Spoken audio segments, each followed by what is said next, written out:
G'day everyone and welcome back to the channel. Welcome to this NBA 2K25 Play Now Online series.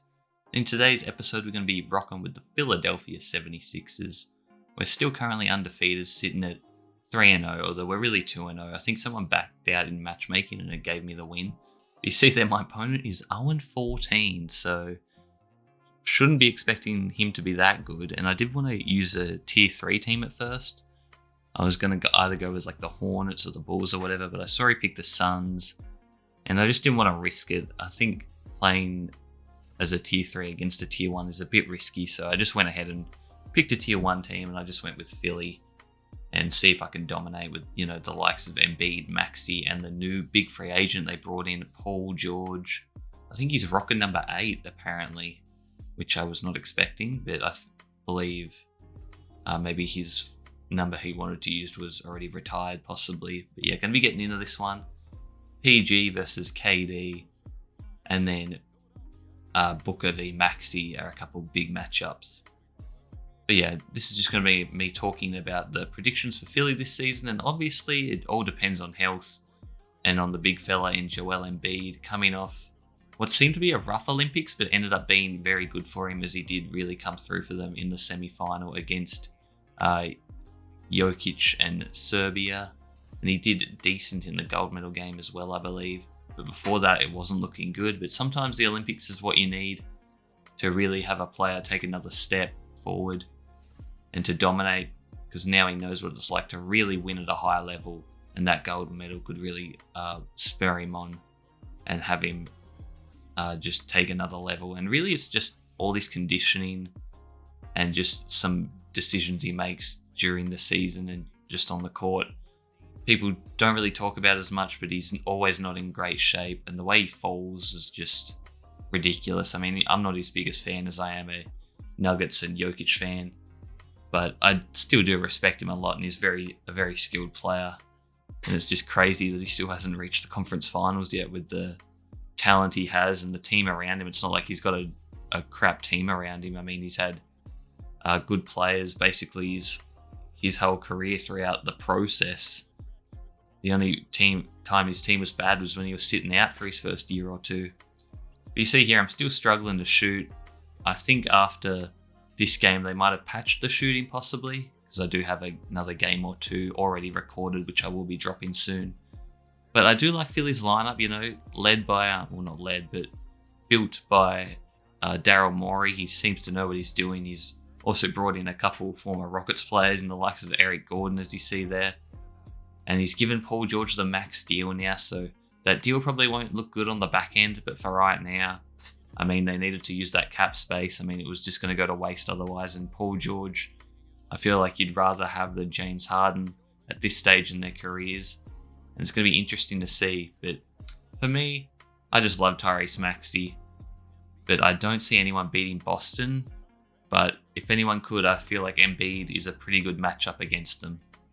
But in the regular season, obviously it's going to come down to health, and they obviously need to get a good seed to advance in the playoffs. And I think they're going to finish anywhere from 2nd to 5th, I think. So I'm going to put them in at the 4th seed, I reckon. Maybe with some seeding manipulation, maybe they could have finished higher or lower, depending at the end of the season. But this team has a crazy high ceiling and a pretty low floor just because of the health and the injury concerns. But it's gonna be interesting. I really love Maxey as the point guard. I'm not sure who's going to start at the 2. It could be Eric Gordon, it could be Kelly Oubre, but I think the idea of Eric Gordon now is actually better than the player Eric Gordon.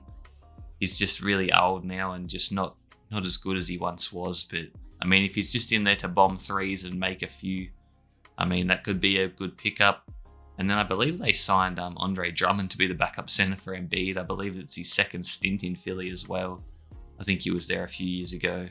But Embiid here should be able to dominate Nurkic on the block, and he does. But yeah, 2K25 still seems like a paint masher's game to me at the moment. But later on in the year, I'm sure shooting will either get easier or people will figure it out, as this guy just seems to be chucking up lots of shots with KD. And when I shot that with Eric Gordon, his jump shot felt money, and I was able to green a couple times with him. So maybe they finally fixed Eric Gordon's shot, because I remember in past 2Ks, his shot was one of the worst shots in the game. It was slow, it was low, and it was ugly. But yeah, expecting more big things out of Tyrese Maxey. He gets better every single year. As Eric Gordon there gets the steal and a breakaway easy slam. But the real mysteries are going to be the bench for them. I mean, they still have Kyle Lowry, I believe, and then, Eric Gordon and some veterans on the bench. So they're really going all in this year. And it's going to be interesting to see if they make any trades, because I'm not sure what they can do. But you see they had another open shot there with Eric Gordon, but I didn't take it. I pass it around to find PG, and he greens that one. Yeah, those are my thoughts. I think 4th seed for Philly, and unfortunately I can see them getting another second round knockout again, and Embiid maybe requesting a trade after the season. You never know. I mean, how much longer is he going to be happy if he doesn't make, the conference finals?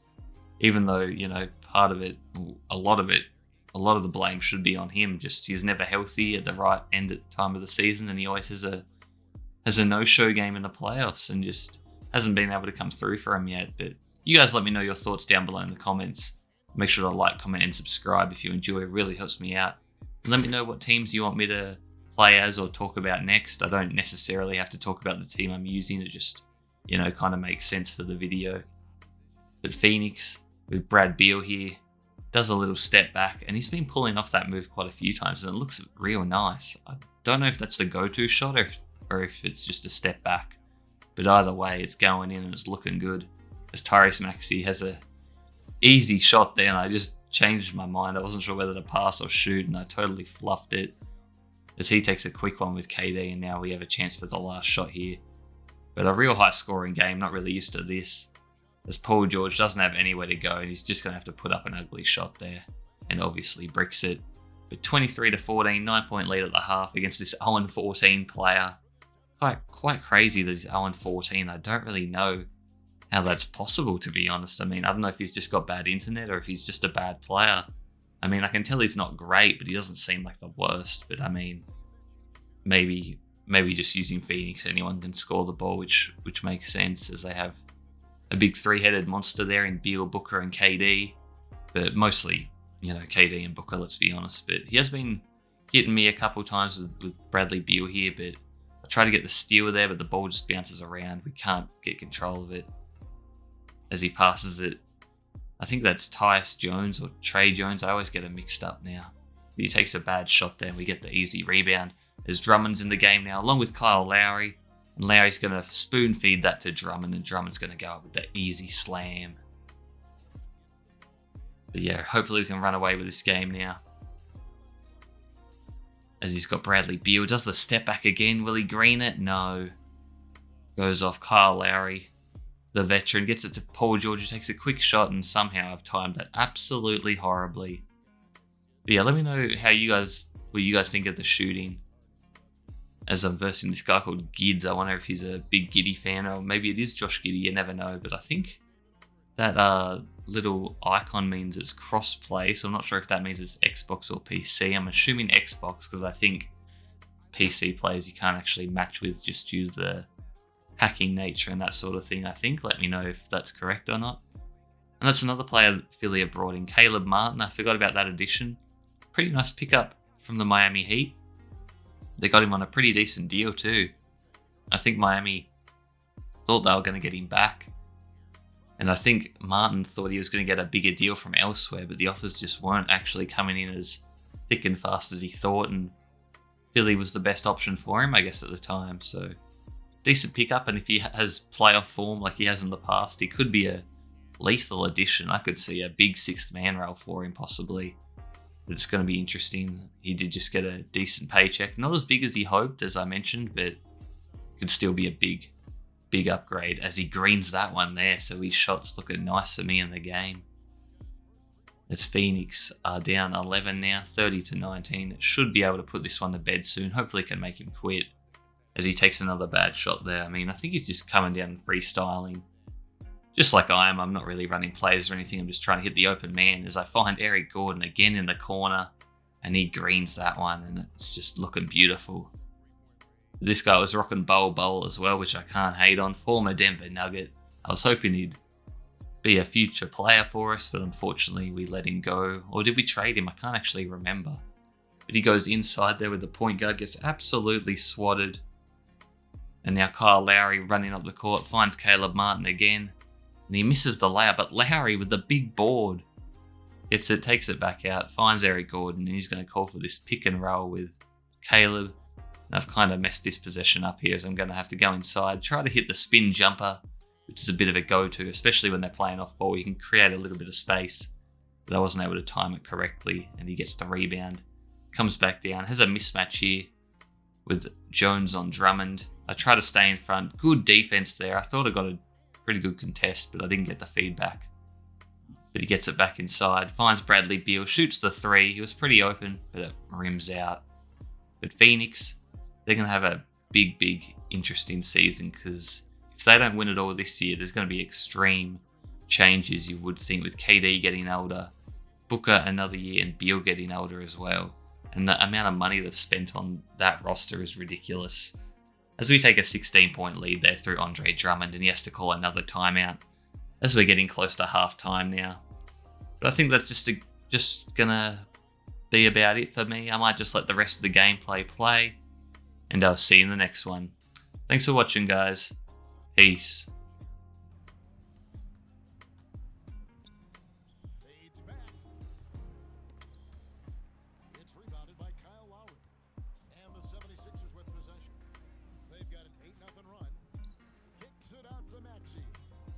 Some nice ball movement here by the 76ers.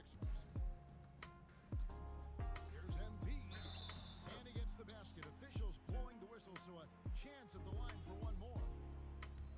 We see this so often. Embiid makes a strong move, drawing contact, and completes the play. And he'll be shooting his first free throw of the game here. And worth mentioning, guys, the free throw percentage he brought in from last season, how about 88%? Pass to Durant.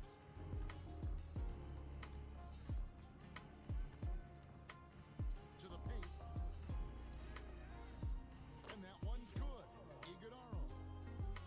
That's just smart basketball right there, finding a way to get a high percentage shot on offense. And here's Embiid. Inside. Right side, Martin. Pass to Embiid. Shot clock at 6. Phoenix grabs the miss. And that's really just not heads-up basketball. Don't try a fadeaway when nobody's guarding you. Now here's Durant. Durant soaring in for the deuce. What an athletic play by Durant. This man, what can't he do? Martin up top. Right side, Lowry. Launches it. Good for the basket. Starting off 1 for 1 with that shot. And that assist got him a little nod from his teammate after that one. It's stolen by Martin. Locked loose. 76ers have made their only other free throw attempt today in an earlier trip to the line. And one of the highlights last year for this group was the fact that they were so efficient from the Terry strike. That's a huge factor. And he's good on the second. And here's Booker to the middle with 2 seconds left. And Nurkic lays it in. Yeah, and there it is again. On a lot of their possessions this first half, they've established great inside position. And so it's Philadelphia feeling good about their 17-point lead heading into the break.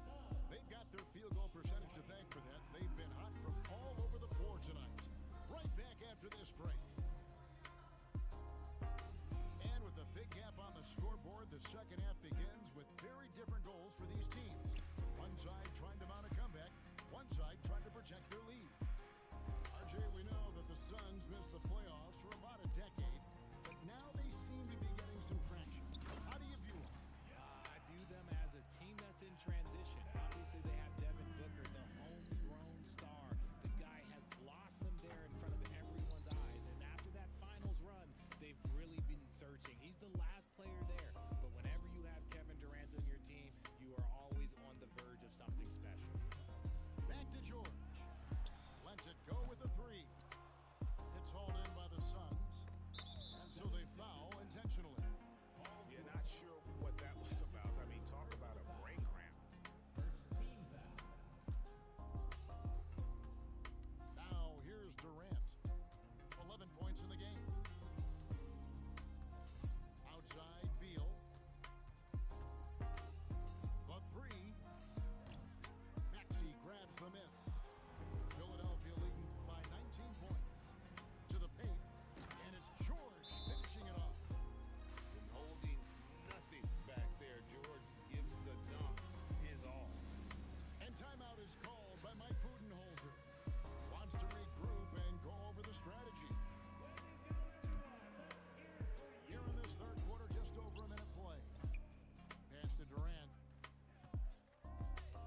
looking to get back on track here. Whistle blows, bucket is good, and he'll have a chance at the line to make it a 3-point